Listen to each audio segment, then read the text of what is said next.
जय हिंद दोस्तों, स्वागत है आपका अरोड़ा यस एकेडमी में। हमारी जो पॉलिटिक्स सीरीज चलाई जा रही है उसी कड़ी में हम विधान परिषद को लेकर के चल रहे थे और हमने विधान परिषद को खत्म कर लिया था और विधानसभा को भी हमने फिनिश कर लिया था।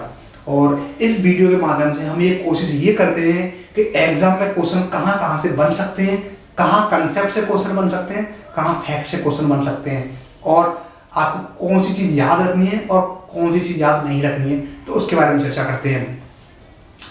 तो चलिए हम बिना समय देरी गवाए अपने इस विधानमंडल के पोर्शन को खत्म करते हैं, ठीक है। तो चलिए, तो देखो अब तक हमने विधानसभा और विधान परिषद के कार्यकाल को पढ़ लिया था, अच्छे से उनका निर्वाचन पढ़ लिया था कि विधान परिषद में निर्वाचन किस प्रकार से होता है, विधानसभा का निर्वाचन किस प्रकार से होता है, उनका विघटन किस किस प्रकार से होता है, सब कुछ हमने पढ़ लिया था।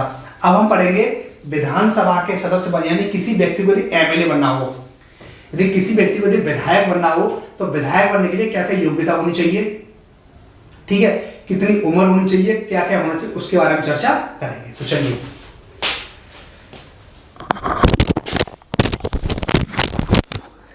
यही बोल रहा था मैं यार, ठीक है।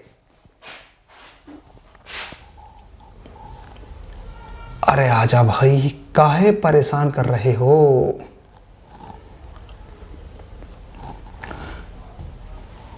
ठीक है, तो हम क्या पढ़ रहे हैं, विधानमंडल में जो विधान परिषद और विधानसभा है, ठीक है, उनके सदस्यों की क्या क्या योग्यता होनी चाहिए उनके बारे में ध्यान रखना। पहले क्या अगर जो योग्यता की बात करें तो चुनाव आयोग द्वारा अधिकृत किसी व्यक्ति के शपथ लेनी होती है, यानी कि यदि किसी व्यक्ति को यदि विधायक बनना है, ठीक है, तो उस व्यक्ति के लिए क्या करना पड़ेगा, सबसे पहले क्या बनना, चुनाव आयोग जिस व्यक्ति को अधिकृत करे, यानी कि जिस व्यक्ति को अधिकृत कर दे कि तुम शपथ दिलाओगे, तो चुनाव आयोग द्वारा नियुक्त या अधिकृत व्यक्ति के सामने पहले तुमको शपथ लेनी होगी, ठीक है, पहले शपथ लेनी होगी। अब थोड़ी आयु देख लेते हैं।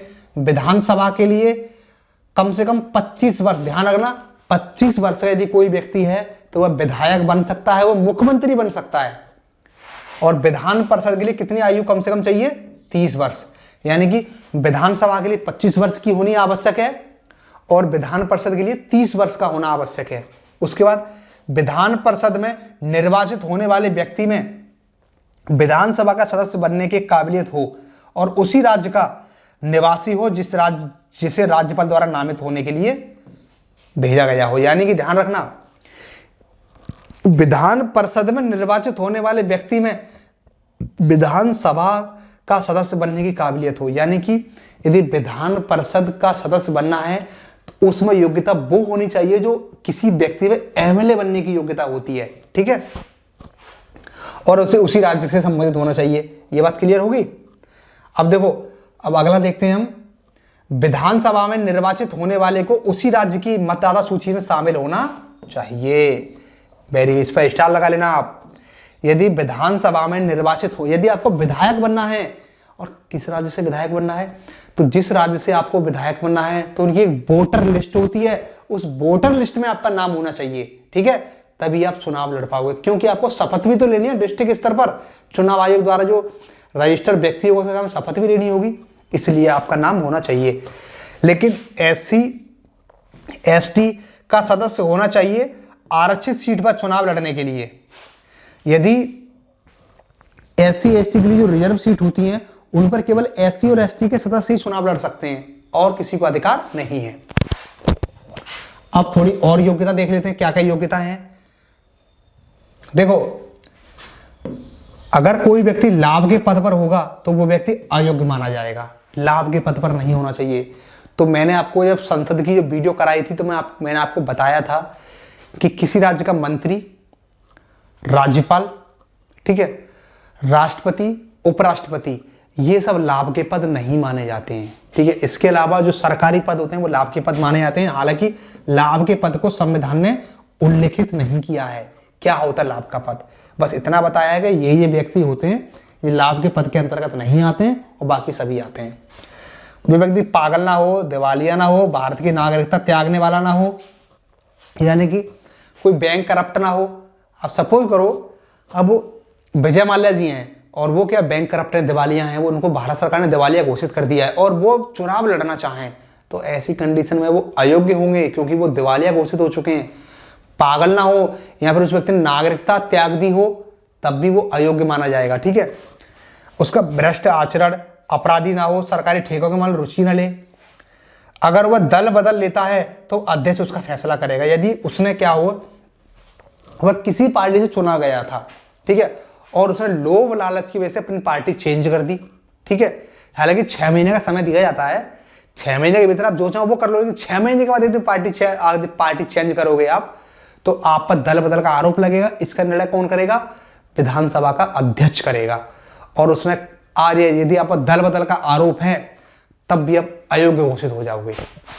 ठीक है, आगे देखो। अब इसमें ज्यादा नहीं, फैक्ट आपने संसद को पढ़ लिया ना तो इसकी तो पढ़ने की आवश्यकता ही नहीं बचती है, लेकिन फिर भी मैं करा दे रहा हूं। देखो, शपथ कौन दिलाता है? राज्यपाल दिलवाता है, यानी कि जो विधानमंडल के जो सदस्य हैं उनको शपथ दिलाने का अधिकार किसको? राज्यपाल को है। विधानमंडल के पीठासीन अधिकारी, ठीक है। तो अब हम थोड़ा देख लेते हैं। जिस प्रकार से संसद में पीठासीन अधिकारी कौन थे? संसद में पीठासीन अधिकारी थे लोकसभा अध्यक्ष, उपाध्यक्ष, सभापति, उपसभापति। इसी प्रकार से इसमें कौन होगा? विधानसभा का अध्यक्ष, विधानसभा का उपाध्यक्ष, ठीक है, विधान परिषद का अध्यक्ष और विधान परिषद का सभापति और उपसभापति। ठीक है, बात क्लियर हुई? तो देख लो, विधानसभा में अध्यक्ष और उपाध्यक्ष होंगे और विधान परिषद में सभापति और उपसभापति होंगे। वही कंडीशन है, सेम, तुलना करके पढ़ लो आराम से। लोकसभा अध्यक्ष, उपाध्यक्ष, राज्यसभा का सभापति और उपसभापति, वही सेम कंडीशन है इसमें। तभी कह रहे हैं बाबू, अगर आप सही तरीके से पढ़े होते संसद को तो इसे पढ़ने की आवश्यकता नहीं होती और ना ही मुझे पढ़ाने की आवश्यकता होती, लेकिन क्या करें भाई, पढ़ाना तो पड़ेगा। तो हम पढ़ते हैं विधानसभा का अध्यक्ष। ठीक है, तो देखो, जब विधानसभा शुरू होती है तब से विधानसभा के जीवन काल तक अध्यक्ष बना रहेगा। वही सेम कंडीशन, जब तक विधानसभा रहेगी तब तक विधानसभा का अध्यक्ष बना रहेगा, यानी कि विधानसभा के जीवन काल तक अध्यक्ष बना रहेगा। वह कुछ मामले हैं उनमें अध्यक्ष का पद नहीं रहता है अगर उसकी विधानसभा की सदस्यता ना रहे, यानी कि उसकी क्या करे, विधानसभा में जो सदस्यता है उसकी खत्म हो जाए। त्याग पत्र किसको देगा? उपाध्यक्ष को त्याग पत्र दे दे, उस कंडीशन में वो अध्यक्ष नहीं रहेगा। या फिर विधानसभा संकल्प पारित करके उसे हटा दे, यानी 14 दिन का नोटिस दे दे। वही सेम लोकसभा अध्यक्ष को हटाते हैं, वही प्रोसेस है सेम। ठीक है, संकल्प पारित कर दे और उसे हटा सकते हैं। इस कंडीशन में वो अध्यक्ष नहीं रहेगा। ठीक है, अब देखते हैं अध्यक्ष की शक्तियां, कुछ इंपॉर्टेंट शक्तियां हैं। लोकसभा अध्यक्ष की शक्तियां जिस प्रकार से आपने लोकसभा अध्यक्ष की शक्तियां पढ़ी थी उसी प्रकार से सेम राज्य में जो विधानसभा का अध्यक्ष होता है उसकी भी शक्तियां यही होती हैं। देखो, सदन में शिष्टाचार बनाए रखना, अंतिम निर्णय इसी का होगा। ठीक है, कोरम ना होने पर सदन को स्थगित कर देना। ठीक है, कुल सदस्य संख्या यदि 1/10 नहीं है तो बैठक नहीं होगी। अगर टाई हो रहा हो तो वोट डाल सकता है, यानी कि बराबर वोटिंग हो रही हो और मत बराबर आ जाए तो इस कंडीशन में ये अपनी वोटिंग कर सकता है। गुप्त बैठक बुला सकता है सदन के नेता के आग्रह। ठीक है, यदि सदन का नेता आग्रह करे उसे, हालांकि सदन का नेता मुख्यमंत्री हो सकता है, यदि वो आग्रह करता है तो गुप्त बैठक बुलाई जा सकती है विधानसभा की। ठीक है, धन विधेयक का अंतिम निर्णय विधानसभा का अध्यक्ष करता है, इस पर स्टार लगा लेना। राज्य में धन विधेयक पर अंतिम निर्णय करने का अधिकार राज्यसभा के विधान अध्यक्ष को होता है। जिस प्रकार से लोकसभा में लोकसभा अध्यक्ष को होता है उसी प्रकार से राज्य में राज्य की विधानसभा के अध्यक्ष को धन विधेयक पर अंतिम अधिकार होता है कि यह विधेयक धन विधेयक है, यह कहने का अधिकार किसको है? राज्य की विधानसभा के अध्यक्ष को है। ठीक है, अगली शक्तियां कौन कौन सी है? अगली शक्तियां ये है, दल बदल के आधार पर किसी व्यक्ति को अयोग्य घोषित कर सकता है। ठीक है, कि कैसे होता है, ये व्यक्ति दल बदल किया है इसने और अध्यक्ष का निर्णय अंतिम होगा, लेकिन हाँ, हालांकि इसकी जांच हो सकती है। ठीक है, सभी समितियों के अध्यक्ष नियुक्त करता है। ध्यान रखना, जैसे कि जो राज्य की जो विधानमंडल में समितियां होती हैं उनके अध्यक्ष को नियुक्त कौन करता है? विधानसभा का अध्यक्ष। कार्य मंत्रणा, नियम समिति, सामान्य उद्देश्य समिति का अध्यक्ष यह खुद स्वयं होता है, इस पर स्टार लगा लेना। कि विधानसभा का अध्यक्ष होता है, नियम समिति का अध्यक्ष होता है, कार्य मंत्रणा समिति का अध्यक्ष होता है और सामान्य उद्देश्य समिति का अध्यक्ष भी स्वयं होता है। आपसे क्वेश्चन ये पूछ लिया जाए कभी कभार कि राज्य की विधानसभा में दल बदल पर किसी व्यक्ति को अयोग्य घोषित करने का अधिकार किसको है, तो राज्य की विधानसभा के अध्यक्ष को है। इतनी बात क्लियर हुई? ठीक है, पढ़ते जाओ धीरे धीरे करके, जल्दी जल्दी इसे फिनिश करते हैं। अब पढ़ते हैं लोकसभा के उपाध्यक्ष के लिए। ठीक है, उपाध्यक्ष क्या होता है? हटाने के 3 कारण हैं सेम अध्यक्ष की तरह। कौन कौन सा?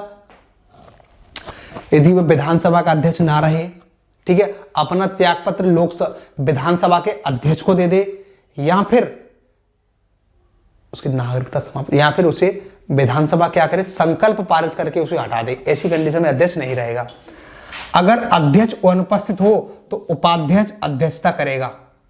वही बात है, यदि विधानसभा का अध्यक्ष उपस्थित नहीं है तो ऐसी कंडीशन में अध्यक्षता कौन करेगा? विधानसभा का उपाध्यक्ष अध्यक्षता करेगा। बार बार वही चीज घूम रही है दिमाग में, लोकसभा राज्यसभा, क्योंकि सेम वही प्रोसेस है। यदि आपने संसद को अच्छे से पढ़ लिया है तो इसको पढ़ने की आपको ज्यादा आवश्यकता नहीं है, बस एक बार सरसरी निगाह से इसको देख लो, याद हो जाएगी चीजें। ठीक है, देखो पहले किसको, पहले अध्यक्ष को चुना जाता है फिर उपाध्यक्ष को, यानी कि ये विधानसभा होती है, विधानसभा में पहले अध्यक्ष को चुना जाएगा फिर विधानसभा के उपाध्यक्ष को चुना जाएगा। अगर अध्यक्ष उपाध्यक्ष दोनों अनुपस्थित हो तो अध्यक्ष ने जो पैनल बनाया होगा उस पैनल का सदस्य पीठासीन अधिकारी होगा। जिस प्रकार से मैंने आपको बताया था कि लोकसभा का पैनल होता है, राज्यसभा का पैनल होता है, यानी कि उस पैनल में कुछ सदस्य नियुक्त कर दिए जाते हैं। ठीक है, वो नियुक्त इसलिए किए जाते हैं ताकि अगर कभी स्थिति ऐसी आ जाए कि विधानसभा का अध्यक्ष भी नहीं है, उपाध्यक्ष भी उपस्थित नहीं है, तो ऐसी कंडीशन में विधानसभा की अध्यक्षता कौन करेगा? तो इस भ्रम को, इस स्थिति को दूर करने के लिए उस पैनल से सदस्य को पीठासीन अधिकारी बना दिया जाता है। बस इतना ही काम होता है इसका। जो भी मीटिंग पेरिसाइड करे उसे सुविधाएं अध्यक्ष की तरह ही मिलेंगी, यानी कि यदि राज्यसभा का उपाध्यक्ष यदि अध्यक्ष की कमान संभालेगा तो उसे सारी सुविधाएं अध्यक्ष के समान ही मिलेंगी। बात क्लियर हुई? अब आते हैं विधान परिषद के अध्यक्ष के बारे, सभापति के बारे में। तो धन विधेयक के मामले में विधानसभा अध्यक्ष को ज्यादा शक्तियां दी गई हैं, यानी कि धन विधेयक के मामले में विधानसभा के अध्यक्ष को ज्यादा शक्तियां दी गई है। वही निर्णय करेगा कि यह विधेयक धन विधेयक है या नहीं है। बाकी सभी शक्तियां अध्यक्ष की तरह ही हैं, यानी कि केवल धन विधेयक को छोड़ दो और बाकी जो शक्तियां हैं वो विधान परिषद के अध्यक्ष और विधानसभा के अध्यक्ष की शक्तियां समान हैं, लेकिन धन विधेयक के मामले में विधानसभा के अध्यक्ष की शक्ति थोड़ी ज्यादा है। विधान परिषद के सभापति को राज्य की संचित निधि से वेतन दिया जाता है। ठीक है, राज्य की संचित निधि से वेतन दिया जाता है विधान परिषद के अध्यक्ष को या फिर विधान परिषद के सभापति को। अब विधान परिषद का उपसभापति सभापति की तरह ही चुना जाता है। ठीक है, सभापति की तरह ही से चुना जाता है। अगर सभापति अनुपस्थित हो तो यह सभापति की तरह कार्य करता है, यानी कि जो विधान परिषद का जो उपसभापति है, सेम जिस प्रकार से विधान परिषद के जो सभापति को चुना जाता है उसी प्रकार से विधान परिषद के उपसभापति को चुना जाता है।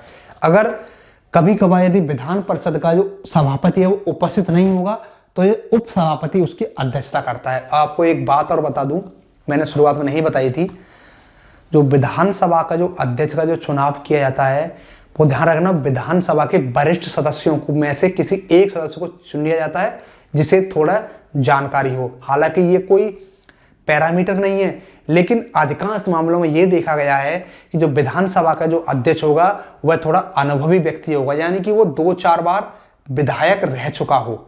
ठीक है, थोड़ा वरिष्ठ होता है, वह अच्छे से कार्यभार संभाल लेता है। हालांकि ये कोई निर्धारित नहीं है कि वरिष्ठ व्यक्ति ही बनेगा, कोई भी बन सकता है, लेकिन वरीयता वरिष्ठ व्यक्ति को ज्यादा दी जाती है। ठीक है, इतनी बात क्लियर हुई? अब देखो आगे, जब दोनों पद पर ना हो तो पैनल में से कोई सदस्य अध्यक्षता करेगा। वही सेम, जब जो विधान परिषद का ना तो सभापति हो ना उपसभापति हो तो ऐसी कंडीशन में अध्यक्षता कौन करेगा? तो ऐसी कंडीशन में पैनल का कोई मेंबर अध्यक्षता करेगा। अब देखो, अब आती है थोड़ी और, अब थोड़ा आप डीपली देख लेते हैं। ठीक है, अब कुछ शब्दावली के बारे में बात करते हैं। ठीक है, हम विधानमंडल शब्दावली के बारे में बात करते हैं। पहला शब्द है आहूत करना। ठीक है, आहूत करने का मतलब क्या होता है? बुलाना। यानी कि राज्यपाल बैठक बुलाता है, 6 माह में कम से कम 1 सत्र होना चाहिए, वर्ष में 2 सत्र। ठीक है, कम से कम 2 सत्र होना अनिवार्य है, मतलब 6-6 महीने के भीतर सत्र होना। राज्यपाल क्या करता है? विधानमंडल की बैठक जो बुलाने का अधिकार किसको है? राज्यपाल को है। उस शब्दों क्या बोलेंगे? आहूत। कि राज्यपाल ने क्या कर दिया? आहूत कर दिया, यानी कि अब संसद का, विधानसभा का सत्र होने वाला है। अगला है स्थगन। स्थगन का मतलब होता है कुछ समय के लिए सत्र को टाल देना, बैठक को रोक देना, या तो 1 घंटे, 1 दिन या 1 हफ्ते के लिए। अधिकार किसको है? अध्यक्ष या सभापति द्वारा। ठीक है, ध्यान रखना, आहूत करने का अधिकार किसको है? राज्यपाल को है। लेकिन स्थगन करने का अधिकार किसको दे रखा है? विधानसभा में विधानसभा अध्यक्ष को है, और विधान परिषद में किसको? विधान परिषद के सभापति को है। इतनी बात क्लियर हुई? चलो अगला देख लो। अब एक शब्द आता है अनिश्चित काल के लिए स्थगन, यानी कि जिसका समय निश्चित ना हो, कितने समय के लिए सत्र रुक रहा है। ठीक है, यानी कि अनिश्चित काल के लिए यदि हम क्या करें? विघटन कर दें या स्थगन कर दें, तो ठीक है, उस कंडीशन की बात करिए। अध्यक्ष या सभापति कार्य संपन्न होने पर सत्र को अनिश्चित काल के लिए स्थगन की है, इसकी कुछ दिन बाद राज्यपाल सत्र अवसान की सूचना जारी कर सकता है। यानी कि यदि विधानसभा के अध्यक्ष और विधानसभा और विधान परिषद के उपाध्यक्ष, यानी कि विधानसभा के उपसभापति ने क्या कर दिया है? सत्र का स्थगन कर दिया है। ठीक है, अनिश्चित काल के लिए। अब क्या हो, कुछ दिन बीत जाए, तो ऐसी कंडीशन में क्या करेगा? राज्यपाल सत्रावसान की अधिसूचना, यानी कि उसका विघटन भी कर सकता है ऐसी स्थिति में। ठीक है, अब थोड़ा विघटन के बारे में देख लो। विघटन क्या होता है? दो, विघटन, विधानसभा विघटित होती है, विधान परिषद नहीं। वेरी वेरी मोस्ट इंपोर्टेंट, इस पर स्टार लगा लेना आप, ध्यान रखना। विधानसभा को विघटित करने का अधिकार राज्य के राज्यपाल को होता है, लेकिन विधान परिषद कभी भी विघटित नहीं होती है, ये अनवरत रूप से बनी रहती है। नई विधानसभा में चुनाव के बाद आती है, यानी कि अगर विधानसभा का विघटन हो गया तो नई विधानसभा का जो गठन होगा वो अगली विधानसभा की वोटिंग होंगे, एमएलए चुनकर आएंगे, तब नई विधानसभा गठन होगा, नई सरकार बनेगी, तब कार्यक्रम शुरू होगा। इतनी बात क्लियर हुई? चलो, जब विधानसभा विघटित हो तब क्या क्या हो सकता है? ठीक है, जब विधानसभा विघटित हो तब क्या क्या हो सकता है, उसके बारे में थोड़ा चर्चा कर लेते हैं। कोई भी बिल, चाहे विधान परिषद में बना हो या विधानसभा में, अगर बिल विधानसभा में पड़ा हुआ है तो उसी वक्त बिल खत्म हो जाएगा जिस वक्त विधानसभा विघटित हुई है। यानी कि यदि कोई भी बिल, यानी कोई भी कानून यदि विधान परिषद में बना है या फिर विधानसभा में बना है, और वह क्या विधानसभा में पारित होने के लिए पड़ा हो, ठीक है, पारित नहीं हुआ हो लेकिन पारित होने के लिए पड़ा हो, और ऐसी कंडीशन में यदि विधानसभा का विघटन हो जाता है तो वह कानून खत्म हो जाएगा। ठीक है, अगर बिल विधानसभा में बना हो और विधान परिषद में गया हो तो बिल खत्म हो जाएगा। यानी कि अगर बिल विधानसभा में बना हो और विधान परिषद में पारित होने के लिए चला गया हो, यानी विधानसभा ने पारित कर दिया हो और विधान परिषद ने पारित नहीं किया हो और विधानसभा का विघटन हो जाए, तो ऐसी स्थिति में बिल खत्म हो जाएगा। अगला, अगर विधान परिषद में पास हुआ है और विधान परिषद में पड़ा है तो बिल खत्म नहीं होगा। यानी कि विधान परिषद में बिल आया था, ठीक है, और क्या है, विधान परिषद ने पास कर दिया, ठीक है, और विधान परिषद में ये भी पड़ा हुआ है, अभी पहुंचा नहीं है विधानसभा में, तो ऐसी कंडीशन में क्या होगा, बिल समाप्त नहीं होगा। बिल अगर दोनों सदनों से पास हो गया है, यानी कि विधानसभा से और विधान परिषद दोनों से जो बिल पास हो गया है और राज्यपाल या राष्ट्रपति के पास पहुंच गया है, तो वह खत्म नहीं होगा। यानी कि यदि विधानसभा और विधान परिषद दोनों ने बिल को पारित कर दिया है, ठीक है, बस राज्यपाल या राष्ट्रपति के हस्ताक्षर मिलना बाकी है, तो ऐसी कंडीशन में यदि विधानसभा का विघटन हो जाता है फिर भी वह कानून बन जाएगा। अगला, अगर राज्यपाल और राष्ट्रपति को सही नहीं लगता है तो पुनर्विचार के लिए लौटा दें तो वह बिल समाप्त नहीं होगा। उनको लगता है कि भाई ये सही नहीं है, फिर भी बिल समाप्त नहीं होगा। ठीक है, जब नई विधानसभा आएगी चुन करके फिर वो पारित होकर फिर पुनर्विचार के लिए वापस ले जाएगा और वो कानून बन जाएगा। ठीक है, इतनी बात क्लियर हुई। ये तो होगी हमारी इंपॉर्टेंट बात है। ठीक है, यहां से देखो क्वेश्चन बनेंगे, और देखो अगर समझ में नहीं आया हो तो एक दो बार इसे पढ़ लेना आराम से, अच्छे समझ में आएगा, क्योंकि इसमें कोई विशेष प्रोसेस नहीं है। ठीक है, अगला देख लो अब है कोरम। ठीक है, कोरम के बारे में बात कर लेते हैं। देखो पीठासीन अधिकारी अगर कोरम ना हो तो मीटिंग स्थगित कर सकता है। यदि सपोज करो विधानमंडल का सत्र चल रहा हो, ठीक है, और अगर स्थिति ऐसी हो कि सदस्य की संख्या कम हो, कितनी कम हो कि कुल सदस्य संख्या का 1/10 ना हो, तो ऐसी कंडीशन में क्या होगा, कोरम पूरा ना होने की स्थिति में जो उसका अध्यक्ष होगा, विधानसभा का जो अध्यक्ष होगा, वो मीटिंग को स्थगित कर सकता है। उसी के बारे में देख लो। कार्य करने के लिए उपस्थित सदस्यों की न्यूनतम संख्या को कोरम कहते हैं, यानी कि कार्य करने के लिए कितने सदस्य कम से कम होने चाहिए, इसको क्या कहते हैं, कोरम। यह सदन में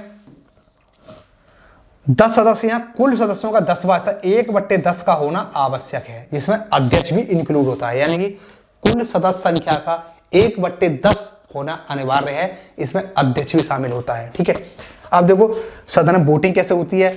अगर कोई बिल पास करना है तो साधारण बहुमत चाहिए। यदि कोई बिल पास करना है तो साधारण बहुमत चाहिए। अगर किसी को हटाने की बात है तो विशेष बहुमत चाहिए, इस पर इशारा लगा लेना। अगर कोई बिल पास करना है तो साधारण बहुमत, यदि किसी को हटाना है तो विशेष बहुमत। ठीक है, अब आगे और देख लो हल्का सा। अध्यक्ष या सभापति केवल मत बराबरी की स्थिति में वोट दे सकते हैं। ध्यान रखना, जो अध्यक्ष और सभापति है, जब केवल बराबर स्थिति में तभी वोटिंग कर सकते हैं, और वैसे वोटिंग नहीं करेंगे वो लोग, साधारण फेवर में वोटिंग नहीं करेंगे। लेकिन हाँ, जब टाई की स्थिति हो, जब बराबर वोटिंग हो जाए, तब वोटिंग दे सकते हैं। क्यों? ताकि इस विवाद का निपटारा हो सके। अब विधानमंडल में भाषा होती है, ध्यान रखना, संविधान में कहा या तो हिंदी या बोले या अंग्रेजी, यानी कि संविधान में कहा या तो आप हिंदी बोलो या अंग्रेजी बोलो। लेकिन अध्यक्ष को यह शक्ति है, इस पर इशारा लगा लेना, अध्यक्ष को यह शक्ति है कि किसी भी सदस्य को उसकी मातृभाषा में बोलने की इजाजत दे सकता है। यानी कि अगर कोई व्यक्ति ना तो हिंदी जानता है ना अंग्रेजी जानता है, तो वो क्या करेगा, तो अध्यक्ष जी से रिक्वेस्ट करेगा कि अध्यक्ष जी मुझे मातृभाषा में बोलने की अनुमति दीजिए। तो अध्यक्ष क्या करेंगे, उसे मातृभाषा में बोलने की अनुमति दे देंगे, और वह व्यक्ति क्या करेगा, अपनी मातृभाषा में बोल सकता है। लेकिन इसका अधिकार किसको है, उस सदन के अध्यक्ष को। यह कहा गया था कि 1965 के बाद अंग्रेजी भाषा खत्म हो जाएगी, लेकिन ऐसा नहीं हुआ। ठीक है, अब थोड़ा देख लेते हैं मंत्रियों एवं महाधिवक्ता के अधिकार। ठीक है, क्योंकि कुछ मैंने आपको बताया था, जैसे कि कुछ कंडीशन होती है, क्या क्या अधिकार दे रखे हैं, उनके बारे में थोड़ा बात कर लेते हैं। देखो, किसी भी सदन की कार्यवाही में भाग ले सकता है, यानी कि कोई भी मंत्री हो, मंत्री और राज्य का महाधिवक्ता, ठीक है, दोनों सदन की किसी भी कार्यवाही में भाग ले सकते हैं, बोल सकते हैं, पर मतदान नहीं कर सकते, क्योंकि वो सदन के सदस्य नहीं है। यानी कि इसका मतलब यह है, जो मंत्री जिस सदन का सदस्य है उसी में वोटिंग करेगा, लेकिन उसे बोलने का, कार्यवाही में भाग लेने का और बैठने का अधिकार दोनों सदनों में है, लेकिन वोटिंग कहां देगा, जिसका वह सदस्य है। बात क्लियर हुई? और थोड़ा आगे देख लो। ठीक है, अब हम थोड़ा साधारण विधेयक के बारे में बात करते हैं। ठीक है, अब थोड़े विधानमंडल में विधायी प्रक्रिया के बारे में बात कर लेते हैं। ठीक है, विधायी प्रक्रिया देखो, मैंने आपको संसद में अच्छे से कराया है, और वहां पर आप इसको अच्छे से एक बार देख लेना, और नहीं हो तो ये और हम अच्छे से क्लियर कर देंगे, आप इसको देख लो एक बार। देखो, हम साधारण विधेयक के बारे में चर्चा करेंगे। ठीक है, साधारण विधेयक के बारे में, ये यदि किसी राज्य में यदि कोई साधारण कानून बने, कोई कानून बने लेकिन साधारण प्रक्रिया से बने, तो उसके लिए क्या क्या आवश्यक है उसके बारे में चर्चा कर लेते हैं। देखो, विधेयक का प्रारंभिक सदन, यानी कि यह है विधानसभा और यह है विधान परिषद, यह है परिषद। तो किसी भी सदन में कानून लाया जा सकता है, या तो विधानसभा में ले आओ, विधान परिषद में ले आओ, कोई बाउंडेशन नहीं है, किसी में भी ले आओ। विधेयक का प्रारंभिक सदन क्या होता है, दोनों सदनों में से किसी भी सदन में विधेयक प्रस्तुत हो सकता है। इसके बाद बिल तीनों पाठन से गुजरेगा, प्रथम पाठन, द्वितीय पाठन और तृतीय पाठन। वही बात यदि आपने मेरी संसद की वीडियो को देखी हो तो वहां जाके मैंने डिटेल में बताई है सारी बातें। ठीक है, विधेयक को इस पाठन में परखा जाता है, पहले सदन के बाद दूसरे सदन में जाएगा। अगर केवल एक ही सदन है तो बिल सीधा गवर्नर या राष्ट्रपति के पास भेजा जाता है। यानी कि 2 सदन है तो पहले सदन में पहले प्रथम पाठन, द्वितीय पाठन, तृतीय पाठन में जाएगा, ठीक है। अगर 2 सदन है तो फिर विधान परिषद में जाएगा। और यदि एक ही केवल विधानसभा है तो प्रथम पाठन, द्वितीय पाठन, तृतीय पाठन कंप्लीट हुआ और विधानसभा ने उसको पारित कर दिया तो उसके बाद वह राज्यपाल के पास जाएगा हस्ताक्षर होने के लिए, ठीक है। इतनी बात आपको याद रखनी है। अगला है दूसरे सदन में विधेयक जब जाएगा, जब कोई विधेयक विधानसभा से पारित होने के बाद विधान परिषद में भेजा जाता है तो उसके पास 3 विकल्प होते हैं।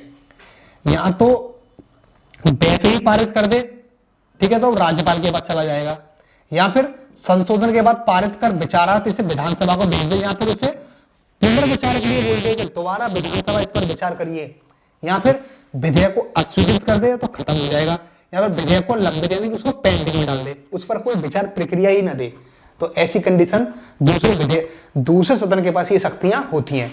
अब देखो, विधान परिषद कुल 4 महीने तक रोक सकती है। यानी कि विधानसभा ने किसी विधेयक को पारित करके विधान परिषद के पास भेज दिया और वो साधारण विधेयक है तो साधारण विधेयक पर विधानसभा अपनी सहमति को 4 महीने तक रोक सकती है। यानी कि 4 महीने तक विचार विमर्श जो चाहे वो कर सकती है, ठीक है।